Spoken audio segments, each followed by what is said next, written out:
नमस्कार दोस्तों, हमारे व्यूअर्स और सब्सक्राइबर इन्होंने काफ़ी बार पूछा कि ये जो कोरोना महामारी है, ये जो कोविड-19 पैंडेमिक है, ये कब तक ख़त्म होगा और कैसे ख़त्म हो सकता है।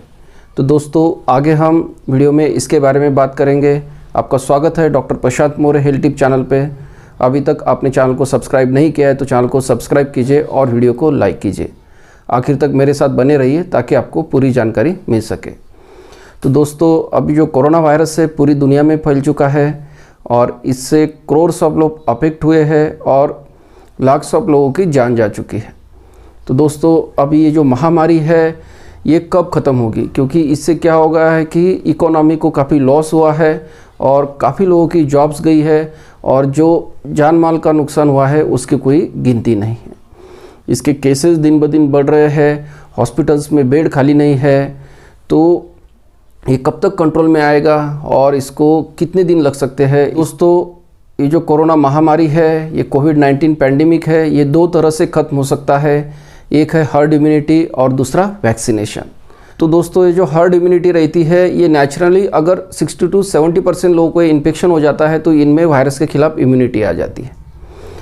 तो बाकी जो लोग रहते हैं उनको ये इन्फेक्शन होता नहीं है, क्योंकि जो चेन ऑफ ट्रांसमिशन रहती है वायरस की ये ब्रेक हो जाती है। तो इसके लिए क्या होना चाहिए कि 60 to 70% लोगों को ये इन्फेक्शन होना चाहिए। लेकिन इससे सबसे बड़ा लॉस क्या होगा कि इतने बड़े पैमाने पर अगर पॉपुलेशन इन्फेक्ट होगी तो इससे काफ़ी ज़्यादा लोगों की डेथ्स होगी और जो हॉस्पिटल्स है उसमें बेड्स खाली नहीं रहेंगे। तो दोस्तों, जो हर्ड इम्यूनिटी का तरीका है ये काफ़ी क्रूड है। अगर इस अप्रोच को अगर फॉलो किया जाए तो इसको काफ़ी समय लगेगा और हर्ड इम्यूनिटी अचीव करने तक नेचुरल इन्फेक्शन से काफ़ी लोगों की जान जाएगी। दोस्तों, कोरोना वायरस पैंडेमिक को कंट्रोल करने का तरीका यह है कि मास लेवल पर वैक्सीनेशन किया जाए। तो अभी कोरोना वायरस के खिलाफ कोई वैक्सीन अवेलेबल नहीं है। इसके वैक्सीन के ऊपर काफ़ी सारा काम चल रहा है और जो कंपनीज़ है पूरी दुनिया में इस पर काम कर रही है। लगभग 35 वैक्सीन जो है ह्यूमन ट्रायल्स में है और उसमें से 9 वैक्सीन जो है अभी फेज़ 3 ट्रायल्स में है।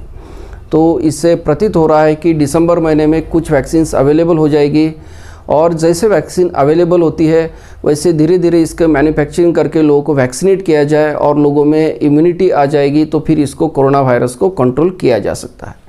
तो दोस्तों, तब तक हमको जो है सोशल डिस्टेंसिंग, मास्क का इस्तेमाल, अपने हाथों को बार बार धोना, इन चीज़ों का इस्तेमाल करना चाहिए, क्योंकि अभी इसको जो कोरोना वायरस इन्फेक्शन का जो फैलाव है इसको रोकने के लिए हमारे पास कंट्रोल, लॉकडाउन, सोशल डिस्टेंसिंग और मास्क के अलावा कोई अन्य साधन उपलब्ध नहीं है। तो अभी ये स्ट्रैटेजी होनी चाहिए कि ये जो कोरोना वायरस से इसका जो फैलाव हो रहा है पूरी दुनिया में, इसको हम जितना कंट्रोल में रख सकते हैं उतना कंट्रोल में रखें और वैक्सीन आने की राह देखें। जैसे वैक्सीन आएगी तो गवर्नमेंट्स क्या करेगी, जो अपनी पॉपुलेशन है उसको वैक्सीनेशन स्टार्ट कर देगी और 1 साल के भीतर लगभग 60 to 70% पॉपुलेशन को वैक्सीनेट किया जा सकता है। अगर हम वैक्सीन मैन्युफैक्चरर्स जो कंपनीज़ है उनकी जो प्रोडक्शन की कैपेसिटी अगर देखें तो ये जो वैक्सीनेशन है ज़्यादा से ज़्यादा 1 या 1.5 साल तक कंप्लीट किया जा सकता है, मतलब अराउंड 60 to 70% पॉपुलेशन का। शुरू में जो वैक्सीनेशन है वो हाई रिस्क लोगों को दी जा सकती है, इसकी वजह से मॉर्टेलिटी रेट कम हो। जिनकी उम्र 60 साल की से ज़्यादा है, जिनको कोमॉर्बिडिटीज़ है, डायबिटीज़ है, हाइपरटेंशन है, लंग्स की प्रॉब्लम है, हार्ट की प्रॉब्लम है, या जो लोग फ्रंटलाइन वर्कर्स है जो हॉस्पिटल्स में काम कर रहे हैं, जो एपिडेमिक कंट्रोल की जो मशीनरी है, जो गवर्नमेंट ऑफिसेस है उसमें काम कर रहे हैं, तो उन लोगों को अगर प्रेफरेंस दिया जाए तो इसका जो फैलाव है इसको भी रोक सकते हैं और इसका मॉर्टेलिटी रेट कम किया जा सकता है। दोस्तों, ये जो कोविड-19 पैंडेमिक है ये क्या पूरी तरह से ख़त्म हो जाएगा? तो दोस्तों, इसके लिए हमें पास्ट में जो पैंडेमिक हुए उसकी तरफ ध्यान देना पड़ेगा। अभी 1918 में जो पैंडेमिक हुआ था स्पेनिश फ्लू का, तो पूरी दुनिया में लगभग 45 करोड़ लोग इससे अफेक्ट हुए थे और इसमें लगभग 5 करोड़ लोगों की जान गई थी और हमारे इंडिया में भी लगभग 1.5 करोड़ लोगों की जान इसमें गई थी।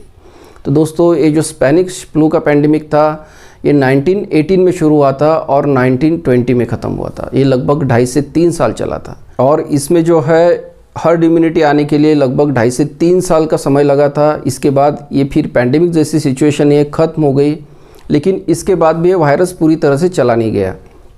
अभी भी हर साल जो है फ्लू का सीज़न आता है, ठंडी का सीज़न आता है तो लोग फ्लू से ग्रसित होते हैं और इसमें काफ़ी लोगों की जान पूरी दुनिया में जाती है। लेकिन अभी जो फ्लू है इसके खिलाफ वैक्सीन अवेलेबल है, लेकिन ये हर साल वायरस अपने आप को म्यूटेट करते रहता है, तो ये जो फ्लू की वैक्सीन है ये हर साल लेनी पड़ती है।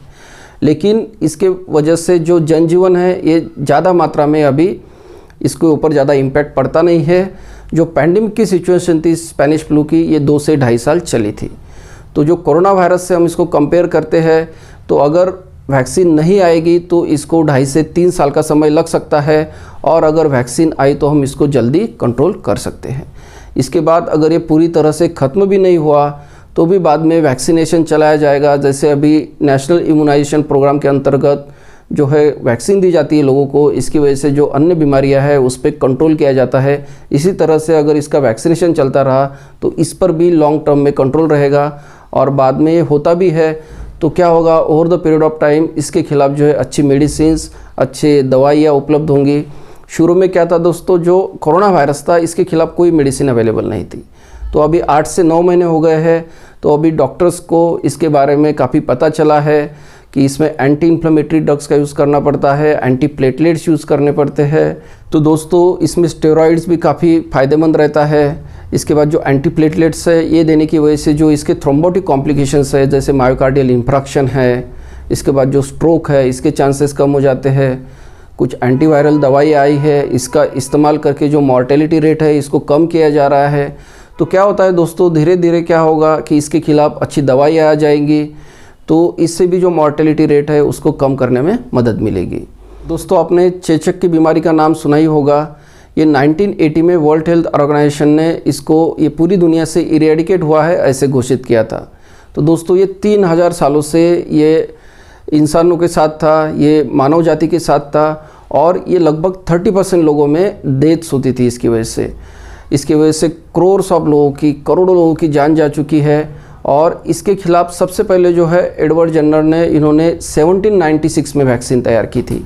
लेकिन पूरी दुनिया में इसका वैक्सीनेशन जो है वर्ल्ड हेल्थ ऑर्गेनाइजेशन ने 1950 के बाद शुरू किया, और इसके बाद जो है 1980 में इसको पूरी दुनिया से एलिमिनेट हो गया है, इरेडिकेट हुआ है ऐसे घोषित किया।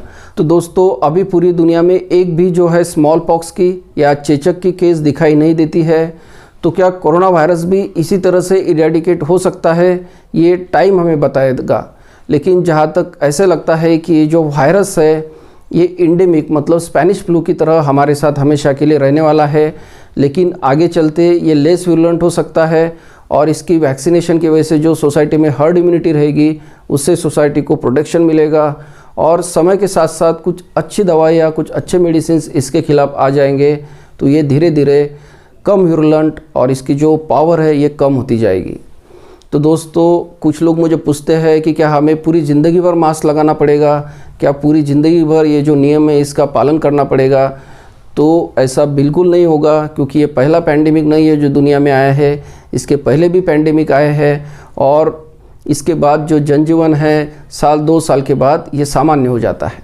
तो दोस्तों हम आशा करते हैं कि जल्द से जल्द अच्छी और इफ़ेक्टिव वैक्सीन अवेलेबल हो, और उसका इस्तेमाल करके हम इस कोरोना वायरस पैंडेमिक को कंट्रोल कर सकें। दोस्तों इसके अलावा आपके मन में कुछ शंका या सवाल है तो आप नीचे कमेंट बॉक्स में पूछ सकते हैं। धन्यवाद। अगर आपने यह वीडियो यहाँ तक देखा है तो वीडियो को लाइक और शेयर कीजिए, ताकि मुझे और ऐसे वीडियोस बनाने के लिए मोटिवेशन मिलता रहे, और channel doctor Morris health tips को सब्सक्राइब कीजिए। वीडियो को शेयर कीजिए और बेल आइकॉन पर क्लिक करके ऑल पे सेट करना ना भूलें। धन्यवाद।